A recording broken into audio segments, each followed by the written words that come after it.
Going to jump right into it. Okay, so the agenda. We're going to go over intro, just kind of who I am, why I am talking about smallmouth bass. We're going to talk about the smallmouth themselves. We're going to talk about different seasons, how that changes how this fish acts. We're going to talk about different locations and things that I look for each of those seasons, and then some of the mapping involved with that. And then we're going to get into some of my favorite ways for actually catching smallmouth. Okay, and again, if you guys have any questions, feel free to ask them, and I'll see them popping up. And if it relates to what we're talking about, we'll do it right then. Then if not, we can get them all at the end. But just quick bio about myself. So my main occupation is I'm an outdoor writer. I write for a lot of different organizations, Major League Fishing, Western Bass, FLW, been on Bassmaster, been a lot of different places for writing. And then I also manage social media pages for a lot of different companies in the fishing industry. And then I fish all the time. And I live in Spokane, Washington is where I'm based out of. Okay, so let's skip all that and get into the smallmouth. So these are some of the things that I've learned about smallmouth, and this is kind of as opposed to largemouth fishing. Largemouth are a little bit more popular, they're more widespread, but the smallmouth is kind of misunderstood. A lot of people see them as nomadic, which they are, but they're really social fish. They are a fish that likes to school up. They're really curious, and I've learned that from using underwater cameras. I've done that before. I have a buddy who has an underwater drone, and I've seen it in action where the smallmouth will actually come up to the camera, even though it's a big giant foreign object like that drone that he had. I mean, they will actually come up and look at it. So they're very curious, and I've heard that talking to some people that have done diving and things like that. I mean, I've even heard of people feeding smallmouth from their hands underwater. So I don't know if that's a fish story or not, but it's definitely something that is different compared to largemouth, who are a little bit more guarded. That's not always the case, but it definitely is my experience with it. So okay, so there I am. So there we go. We'll get back to the sharing the screen here. Sorry, I haven't done this in a little while. Okay, let's get back to the screen. Okay, so like I said, the fish are really curious. They're social.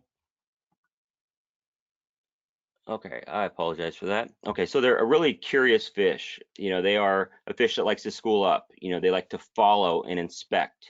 It's a fish that, they will follow baits a long ways. And, that's part of what is the draw for the reason I like smallmouth is because they're not afraid. They are a lot more curious and a lot more willing to come after baits. But just because they're more curious doesn't always mean they're easier to catch. I personally think they are more aggressive than largemouth, especially around the spawn, but they are something that, it's kind of like trying to understand the opposite sex. I mean, they're just, you feel like you have them figured out, and then they are totally opposite the next time. But there are some things that hold true all the time, and we're going to talk about that.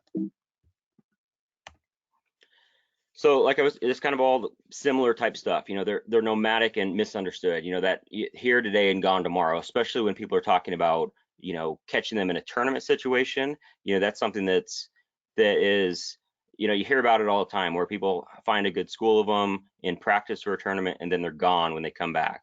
And part of that is just because they're following bait fish. They will travel great distances. A largemouth, if you find a dock that's pretty good, I've done this before, where you catch a fish and then you catch the same fish, a week or a month later, and it is the same fish just because it has a specific marking or something like that. So they're a lot more of a homebody fish compared to smallmouth, but smallmouth do still follow patterns. Hey, so Jim, I said opposite sex. I didn't say females, because I guess my comment about trying to understand the opposite sex. If you're a female, it's the same thing for trying to understand male. So that's why I was careful there. But thanks for that comment. Don't tell Tanya. That's who's my wife. Okay. So we're gonna get into some seasonal changes.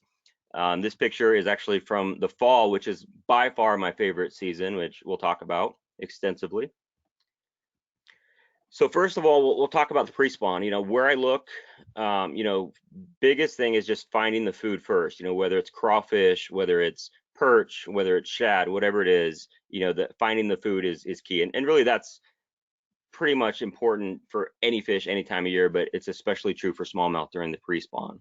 But also finding the warmest water. Again, that's pretty basic. You want to find warmer water because they're getting closer to spawn, but still it can make a huge difference just being a couple degrees higher.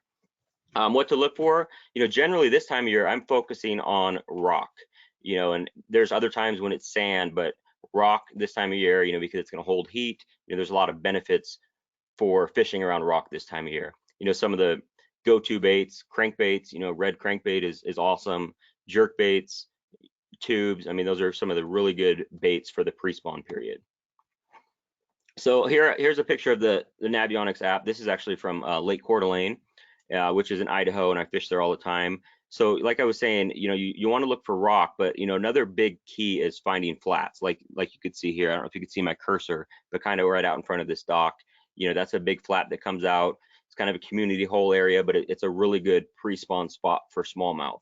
As you can see, there's deeper water access close by out here. If you could see my cursor. The lighter blue is just going to be the flatter, shallower water, which is very key this time of year, and especially if you can find that rock, because they're going to go there to eat. During the spawn, the big difference between the largemouth and the smallmouth spawn, in my opinion, is smallmouth are just a million times more aggressive. They are just crazy, like they are insane. But that doesn't mean that it's they're easy. I mean, they're easy to catch, but sometimes it's not as easy to find them because they spawn a lot deeper than largemouth generally. So some of the places that I look for, are those shallow flats with deep water nearby, like I was talking about in that previous slide for the pre-spawn. Generally, your pre-spawn spots and your spawn spots are going to be very close, within sight of each other. So, what I start looking for is kind of where that sand and rock mixes together, and then also shallow docks and backwaters, just like largemouth. They will get up there and spawn in those same kind of places, but a lot of times it's a lot deeper than largemouth, especially if the water's clear. You can catch them at 8 or 10 feet of water on beds, which is harder to find them, but catching them is pretty easy. This is another shot of a lake here in Washington. This is actually Lake Washington, and there's some different canal systems where smallmouth spawn like crazy, but you could see out here there's deep water relatively close. There's a flat, backwater, and deep water all in one picture. And generally, if you could see that on your screen, if you could see all those components at one time, whether you're looking at your mapping or your app or whatever it is, if you could see all those in one spot without having to zoom out, then you have a pretty good spot, because you have where they are, or where they were, where they are, and where they're going all in one spot. So, post spawn, where to look, again, it's going to be pretty similar, shallow flats with deep water nearby. I mean, it's basically just backwards from the spawn and the pre-spawn. You look for that deeper water, and then also cover and shade. They're going to want to be protected, out of the sun. Those are some places just like largemouth where they're going to go after they're done spawning. And post spawn, see, this is kind of a trick. I use the exact same picture because it's the same thing. Instead of being back in here to spawn, they're going to move out. So it's all going to be in the same general area. Okay, moving on to summertime. So really, location, location, location. I mean, you got to be able to find where the fish are, because they are going to be moving, I think, even more than any other time of year during the summer, because they're constantly looking for food. It's a great time for topwater, but one of the biggest components is finding current. And if you're not on a river system, it could be wind current, or even boat traffic can kind of create current, and that's good just to break up the water, act as current, cool the water down, congregate bait fish. All those things are big. And also this is a time when they're going to get pretty deep at times. They may be up shallow early in the morning, but they're going to head out deep as well. So kind of expand your horizons to all those places, and use your electronics to see where the activity is, see where the bait fish are. And that's the biggest advice for the summer. But as far as where to look, again, anywhere with current or wind, and then that shallow water with deep water access, finding both kind of like I was talking about in this the spawn scenario. You know, if you can find them both in the same picture, that's a very good thing to see. Okay.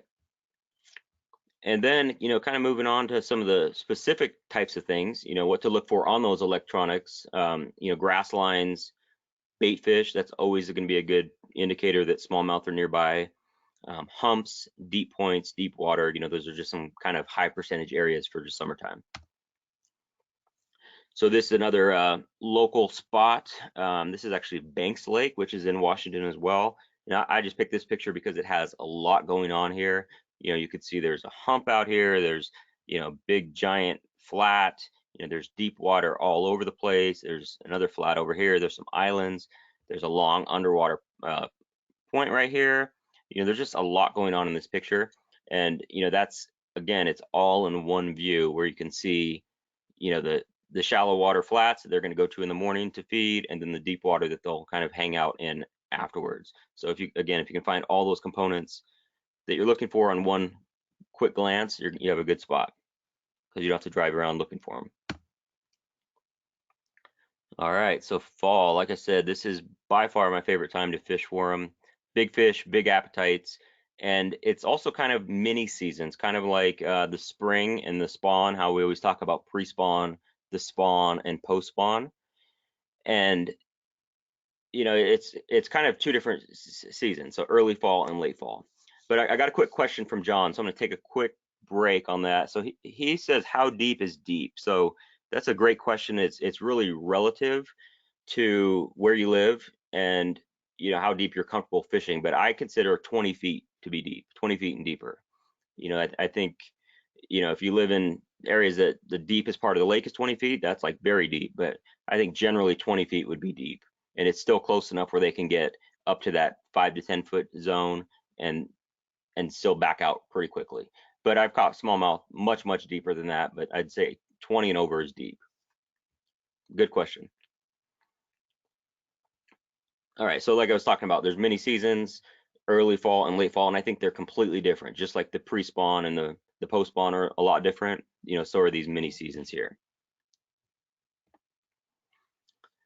So some of the key things that I look for is shallow flats with deep water nearby. So it kind of sounds like I'm just repeating myself over and over about smallmouth, but that's kind of the key is finding those shallow flats with deep water. They want to be able to move up and down, but especially in the early fall. You know what to look for? Deep and shallow water in the same area. Like I said, I've said like 4 times. You guys will remember that. And then current and bait fish. That's always going to be a key for smallmouth. So here you go. This is Lake Coeur d'Alene once again. So this is another picture that I really like because it shows a lot going on. This is the mouth of a river. There's a big flat over here. There's a really shallow flat here. There's really deep water here. I mean, down in the lower corner, it's 41 feet, and it's just has a little bit of everything going on. So this is a prime spot. Really late summer and early fall. It's a really good location because it just has all that going on. It's got the current coming in from the river channel right through here, shallow flats, deep water, it's got it all. So late fall, if I had to pick, this would probably be my favorite time, you know, is after, you know, when it really starts to get cold, you know, and that's, again, it's kind of like that how deep is deep question. I mean, how cold is cold? It kind of varies where you live here in the Northwest. Once that water gets to about 40, I'd say under 50, you know, that 45 to 50, it is just insane how much they start eating. You know, I'm going to start fishing a little bit deeper. So a lot of that 20 to 25 or even 30 or even to 40. I mean, it's just going to be a lot deeper just depending on where the bait fish is, how cold the water gets. You know, we fish until the water is high 30s and we're still catching them. We're just going deeper and deeper and deeper. And then kind of at the opposite side of that, like really early pre-spawn, before we even talked about, you know, those last places that you caught them in the fall are usually a good place to start for the spring.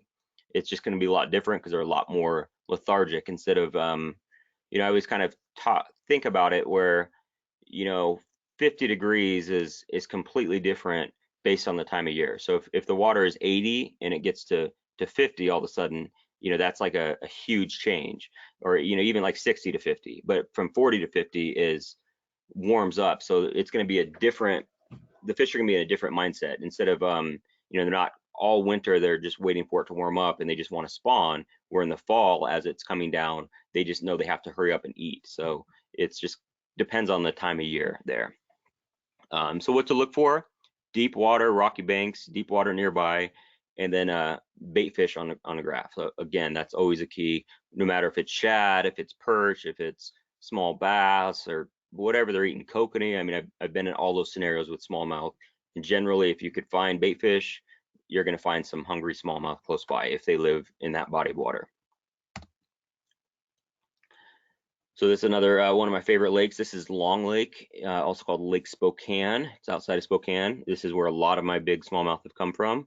And you know, this is a prime location where you have those tighter contours, so it's a lot deeper, closer to shore. You know, that's always a good indication that one, that it's a steeper drop, and then there's a lot of rock in this particular area. So that's another place that, like the spring, holds you know, it holds more warmth, so it's gonna kind of prolong that bite a little bit.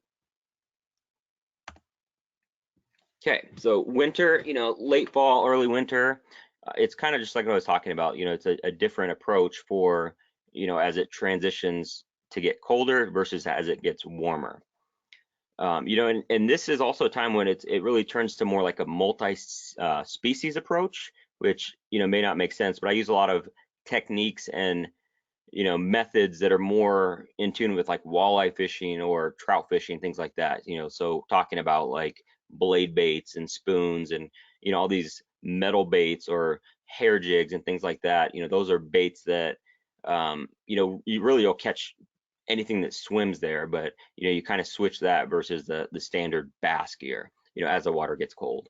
And you know, pretty obvious, but slow down. You know, it's cold, the fish are hungry, but they're not moving as fast because they're starting to get really lethargic. So, you know, again, where to look: deep water, humps, deep rocky points. This is a big main lake point on Banks Lake. Again, it's out in the middle of nowhere. It's, you know, a mile from the shore, but it's a hump that comes up, and that's a good location for the winter. It has deep water nearby, you know, and you know, humps are always good, both summer and winter in my experience. Okay, so all these pictures, these are from the Navionics chart viewer. I mean, actually, the one I was just showing you was kind of old screenshots when it was called the web app, but it's a free tool that you can use. Just go to navionics.com, click chart viewer, look around at your body of water that you want to fish. It's free, and it's kind of like a try it before you buy it. This is what you'll get if you buy a Navionics card. This is another tool I use on my Lowrance units to see those different depth changes differently, and it's the depth shading. You just highlight the different depths that you want to change. You know, if it's 10 to 20 feet, you want a certain color. You know, you can have one white and one blue. So that's just another tool to make these areas pop out a little bit easier. All right, so now we're going to get into actually catching smallmouth. And again, if you guys have questions, feel free to ask them. We will get to them. You know, if I see the list of them, and if it relates to what we're talking about, we'll do it right there. If not, we'll do it at the end. But again, all this will be on YouTube, recorded. It should be up in the next day or two on the Navionics YouTube page. So we're going to go over some of my favorite ways to catch smallmouth. So we're going to talk about finesse fishing. We're going to talk about small baits, and you know, that's not necessarily, you know, you think finesse and small baits, but I think of finesse fishing as more of an approach to how you're fishing it. Small baits are just small baits. I mean, you could fish a fast moving small bait, and I don't really consider that finesse fishing. That's just my personal outlook on it. We're going to talk about some big baits that I use, and then swim baits. You know, and swim baits are by far the best thing I've used to catch big smallmouth. Like most of the big ones I've ever caught have come on swim baits. And I actually did a whole webinar just like this on swim baits for smallmouth. So there's a lot of material on that, but we'll just kind of go over some of it. But I really do like throwing swim baits for smallmouth. And it kind of goes into what I was talking about, their personality, where they like to chase, they like to, you know, they're nomadic. I mean, it's a good way to cover water and get those curious fish, get their attention.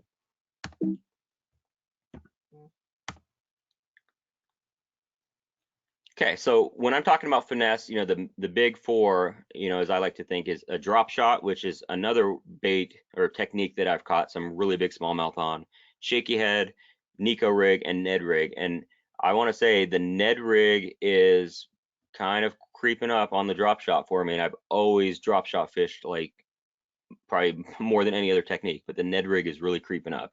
It's really good for smallmouth. Let's see what this next slide is. So, with drop shot, generally I like to keep, just basic 4-inch worms, 3-inch minnow style baits, like the like a robo worm, or there's just so many baits that work. You could use small swim baits. I mean, there's really no wrong thing to drop shot, but I think with smallmouth, generally I like to use 4-inch or smaller baits, that 3 to 4-inch bait. Just pick whatever one you want. I think that it's better to, ensure that you're a round fish. I mean, that's the bait doesn't always make or break the day. I mean, that goes with colors and everything else. A lot of time we put a lot more, importance on those kind of things. Shaky head, same thing, just a straight worm, 6-inch worm.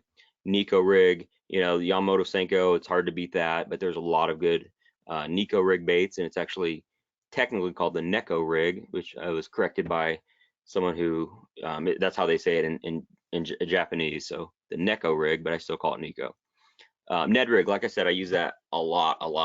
It's such a good tool.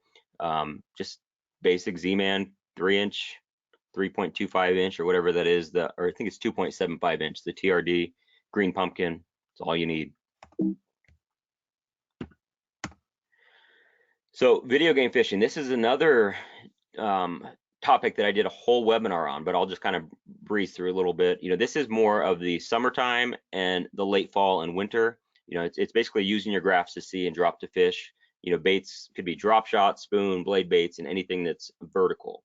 And the graph setup and boat positioning are key. And I won't get too much into that, but the biggest thing is making sure that you can see your bait going down on your graph. So you want to make sure that your settings are in tune where you can actually see the bait fall down and all the way down. So that's the biggest tool is being able to see it on the bottom. So and that has to do with, actually just check out my my other webinar. It's on the Navionics page. It's one I did earlier this year. I think I did it in January, but it's on their YouTube channel, and we'll go over all the setup on that. Boat positioning is key too, because you think about it, if you're out there and it's a little bit of a breeze and you drop your bait to a fish that's sitting there right under the boat, and by the time it gets there, your boat is 5 feet to the left or 10 feet in front because of the wind, you're not really where that fish is. So, just being mindful of that. I know there's a lot of newer technology on trolling motors for spot lock, things like that. That's made it way easier to make sure you're actually dropping it where you want it to be instead of over to the side.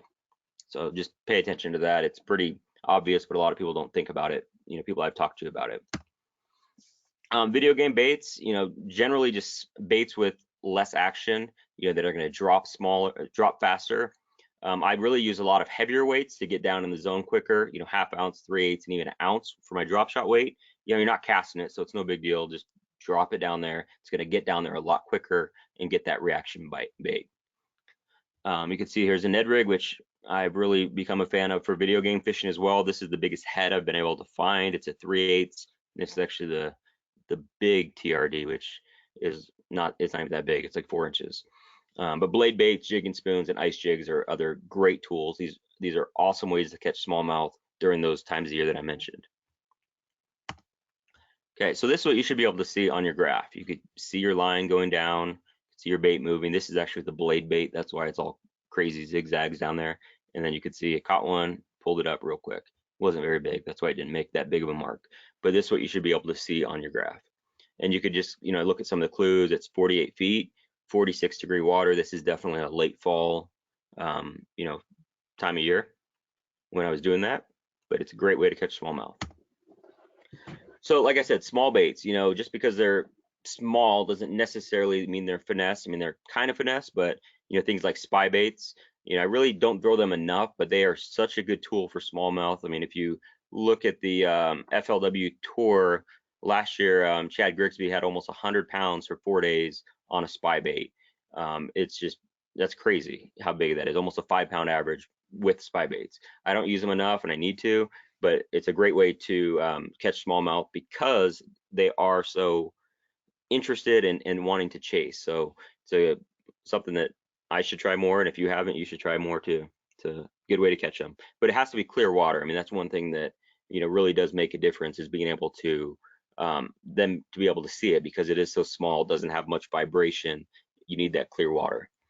Hair jigs is another thing I use a lot. Just cast them out and reel them in. It's really pretty basic. So we'll actually talk about that a little bit more. So this spy bait, it's moving finesse. Need a lighter rod, cast and reel, Smalley record. Just I already talked about all that stuff. Hair jig. So it is ultra finesse, but you're still moving it. So it's not as you're doing more with it than you are with a lot of true finesse baits. You need a lighter rod. I mean, the one I use is actually a light action rod, which is just really, really light. It's like a trout rod, but it's just to be able to cast that little thing out there ways. Something that weighs, I believe these are 3/32. That one may be an 1/8. This one's a little bit bigger. That's one I use on bait casting, but definitely you want a rod that's gonna be able to cast it out there ways.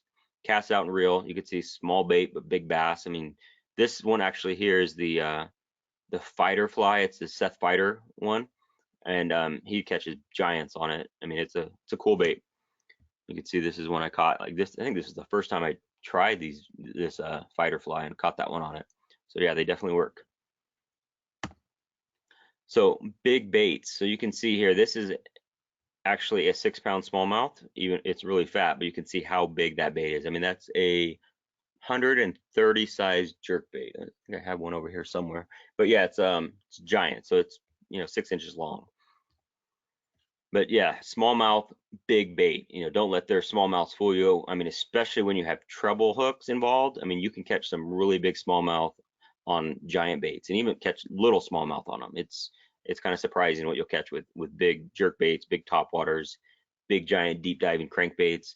I mean, one of my this only has happened a couple times, but I was using a 10XD, which if you guys know about that crankbait from Strike King, it's really, really big. And I caught some really nice smallmouth on it, but I also caught some smallmouth that were like 1.5 pounds on it. I mean, this thing is a giant crankbait, and you're still catching those fish on it. So don't be afraid of throwing big baits, big jigs, and swim baits. And these are some of my favorites right here. The triple trout. This is a different jerk bait. This is the Lucky Craft Pointer 128. And then the big super spook. This, I was actually just thinking about this because someone just posted, they caught 2 at the same time, and I've only done that one time, and it was 2 smallmouth on this top bait right here. And it was one that was maybe 2 pounds and one that was like 1.5 pounds. But I just saw that today, and this was the bait that it happened on. So that's a really good bait. That's kind of hard to see because it's a faded picture, but it's okie shad. It works everywhere, but smallmouth, really like it. All right, we're going to talk about swim baits. This was a victim of a swim bait right here. This is a 6.17 that ate a swim bait. So, and swim baits is such a general term too. It's now you have like the 2.8-inch Kitex. I mean, is that really a swim bait when you're talking about like a Huddleston? Is it the same category? I'd say yes. I mean, it's anything that you're casting out and reeling in. They definitely appeal to different levels of fish and different quality of fish, I would say, but they're all swim baits. It's just something that's exploded in the fishing industry, and I think it's probably the best way to catch smallmouth right now. It's just awesome. So Finesse swim baits, I use those Kitex. I use the Rains Rock Vibe Shad. Those are really good, and they have different actions too. Same with the Strike King Rage Swimmer. Even though it looks just like a Kitech, it does have a little bit different action. So there are times when the action does make a difference. I was talking about colors, how that doesn't always make a difference. I think the action is a lot more important than the color a lot of times. Hard swim baits like that triple trout that I was showing you.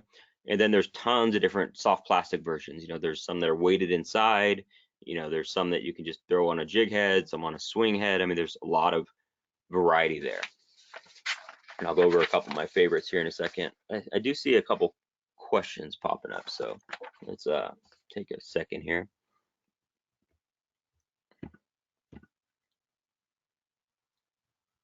Cool. So this is kind of a statement, but I'm gonna elaborate on this. Mario said his most productive bait for smallmouth last summer was drop shotting with a Berkeley Max Scent minnow. And this is something I didn't even include in here, but the use of scent. You know, I really don't use scent very much, but I think with smallmouth, it does make a difference. You know, there's, you know, especially this past fall, I was using smelly jelly a lot more on my swim baits, and it seemed like I was catching more fish. I don't know if it was just a, you know, a confidence thing or all in my head, but I've heard so many times of instances where, you know, baits that have scent make a difference for smallmouth. You know, he's talking about these max scent minnows that, you know, it's kind of like the old Berkeley gulp that was really popular for smallmouth for a long time. And I think there is something to that. I need to, you know, kind of experiment with it more, but I do think it can't hurt, you know, but I do think it makes a difference, and it definitely can't hurt. Just like the another one of my baits, I didn't even mention that one too, but for drop shotting, even though I was talking about, I'm gonna just totally contradict myself, but I was talking about using small baits for drop shot fishing. One of my favorite baits is a Z-Man fluke. It's called the scented jerk shads. So it's basically a 5-inch fluke style bait. You know, it's bigger than what I was talking about, but it is loaded with scent. It has that Procure scent, and I was just learned really that Elastec for Ned rigs or all that material that they use for all their Z-Man plastics, they actually they hold scent a lot better. I never even thought about that, but those baits come scented with it, and I've caught a lot of smallmouth on them, so there's probably something to this.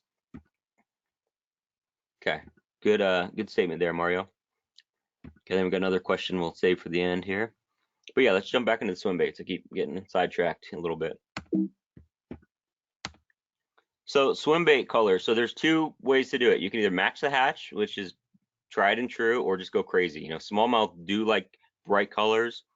You know, pink, white, chartreuse. You know, it kind of feeds into their nature of, you know, traveling a long ways to track baits and to you know, to use visual methods to locate prey, basically. So those bright colors do make a difference. You know, I've had one instance I can think of right now where bubblegum worm was like the best thing that day. So pink or like a morning dawn. But you know, it definitely can't hurt to try that, to experiment. You know, they like a lot crazier colors. But of course, water clarity is a factor. I mean, if they don't see it, they're not going to be able to bite it. And again, kind of what I was talking about, the size and action is more important than color. Okay, we'll take another quick break here. Going back to drop shot fishing, then we'll get into swim baits. So Gary wants to know, when you drop shot, what size hook do you use? That is a huge variance based on the bait. But I would say the most common would be a size 1, and Gamakatsu split shot drop shot. You know, that's probably your best all around for you know, like a robo worm or a small Optimum Victory Tail, or you know, a small Senko or any of those baits. That covers a lot of it. You know, if I'm using a bigger bait like that scented jerk shads, it's going to be a 1/0 Nico style hook or like a rebarb style hook, you know, and you're actually going to thread it on. You're not really nose hooking it. But I'd say overall, the size number 1 is probably the most popular, or the one I use the most.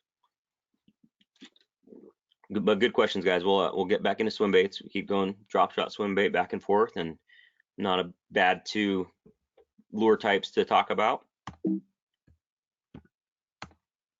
Okay, so finesse swim baits, you know, everyone knows about the Kitech. I mean, this is a great way to catch them. Yeah, but like I said, that Rain's Rock Vibe Shad's a really good one too. It's just a little bit more of a wobbling action, and I'll actually talk about that in a different slide. But yeah, those little Kitechs, they're hard to beat. Or these big baits. So we kind of moved on a little bit. This is a Optimum Baits Boom Boom swim bait. This is the 6-inch rigged version. There's also a line through version, and also a weedless version as well. But you can see this color right here kind of has what I was talking about, all those crazy colors. It's white, has some chartreuse. It's a sexy shad color. It's just really muted because it's been laying around forever. But this bait really catches them. It's Optimum Boom Boom swim bait, the rigged version. You have to fish it really slow though, just so it doesn't roll. You know, the new line through that they came out with, you could fish it a little bit faster, but this one catches them. You know, weighted swim baits, you know, this is kind of like your Huddleston style. It's much smaller.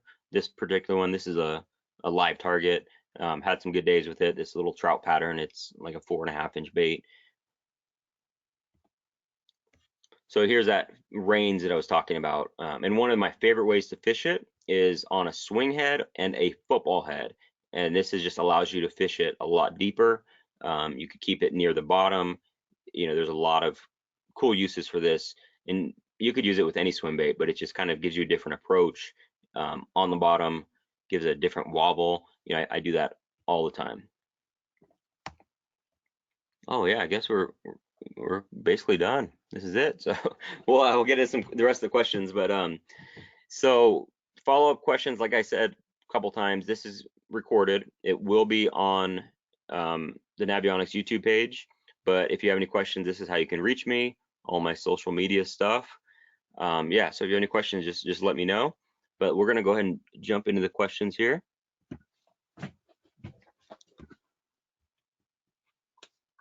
Okay, so this is a good question from Kim, who lives in Lake Chelan, which I really want to go back there. I haven't been there in a couple years, but it's awesome smallmouth fishery here in Washington. But his question is, do you downsize your baits like the fight or fly when the water is colder? Yes and no. I'd say more like the extremes. It works really good when the water is really warm and then also really cold. I mean, that's kind of my approach to it is, kind of the two extremes. So, I'd say under 45 degrees and over like 80 degrees or 75 degrees, that's downsized fly is better. And not necessarily that it wouldn't work other times, but I think you could catch them a lot better on things like crankbaits, and just everything else was working. So it's not my first choice. But good question, Kim.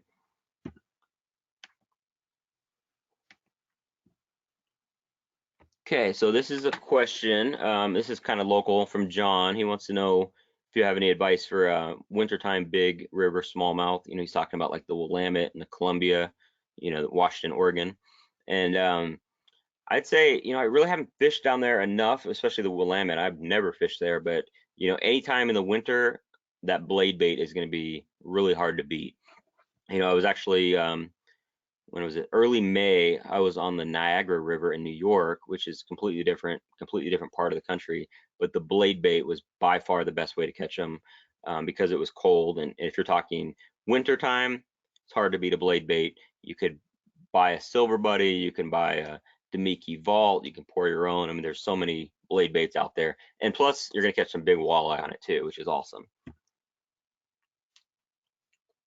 Cool. So good question, Dale. So Dale wants to know if there's any differences to remember when fishing for smallmouth in the Ozark lakes like Table Rock. So it's funny because I have been to both Bull Shoals and Lake of the Ozarks, and in Table Rock, and I have never actually fished there. I was just there for the Major League Fishing event. Then I was also at Bull Shoals when I bought my boat from Legend and actually test drove it there. So I have not exact personal experience, but I've been on those lakes and the water's really clear.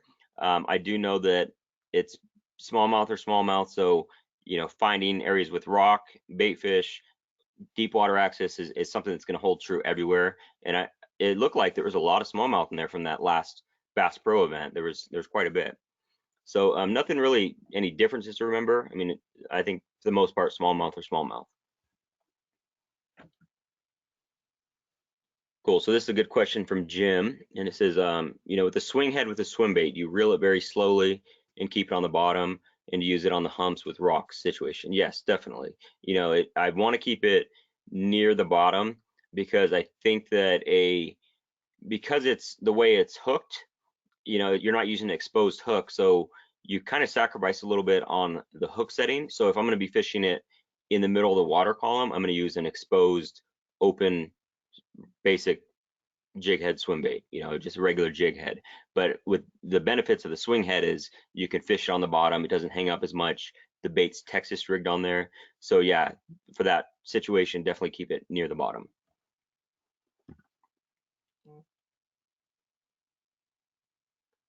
Okay, so another good question from Brent, and it's what water temperature do you typically see those bigger females pull out deeper after the spawn? From my experience, smallmouth spawn a lot sooner. I mean, not really a lot, but sooner definitely than largemouth. Around my area, it's really that late April to mid-May time, and really once that water hits about 65, I think they're kind of mostly done. So they start moving out, where you're still going to see largemouth moving in at that point. and that's a northwest outlook from what I've experienced. So I'd say like that 65 range would be, you can definitely start seeing them move out. Oh yeah, that's a great question, and there's definitely, so Ben wants to know, um, is there a kid-friendly technique that you recommend looking for certain structure with certain bait? He has a 9-year-old daughter. Ned rig. I mean, it's kid-friendly, it's old people friendly, it's everything friendly. So definitely a Ned rig, green pumpkin TRD. You know, it's just catches them, and it's, you really can't fish it wrong. It's, you just cast it out and move it along. You'll catch something. She'll catch something on it for sure.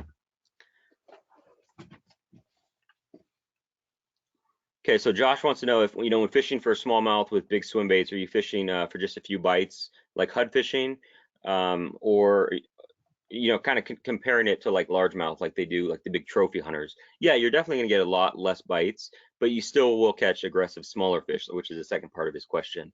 You know, I'm thinking like 6-inch baits, you're still catching 2-pounders. You're not going to catch as many as if you are throwing a Ned rig the whole time. You're going to catch, it's going to be kind of flipped. You're going to have more small fish and a few straggler big fish. With a swim bait, it's kind of opposite. You're going to catch more big fish and a few straggler smaller ones. You're not going to catch near as many, but I wouldn't totally compare it to that, because you still get a lot of bites compared to, you know, throwing an 8-inch HUD or something.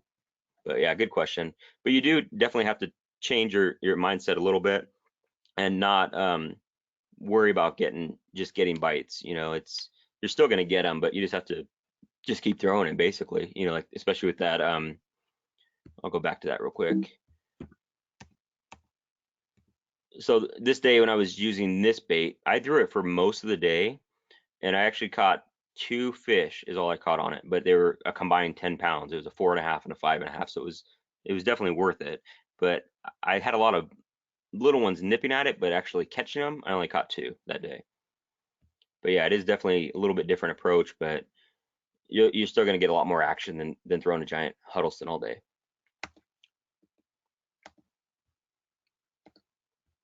Okay, let's see if we got any other questions coming through. I think I got them all, but yeah, keep shooting them off. I see still quite a few of you guys on here.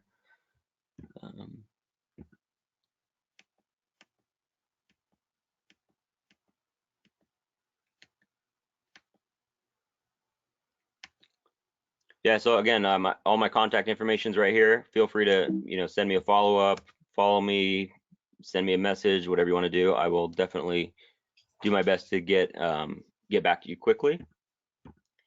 And thanks for everyone for attending. I think this is going to be my last one for this season, but I'm going to keep doing them again next year. So, you know, look forward to seeing you in the next one. Navionics has a whole list of different webinars throughout the year. So if there's any topic that interests you, definitely jump on it. So thanks, everyone.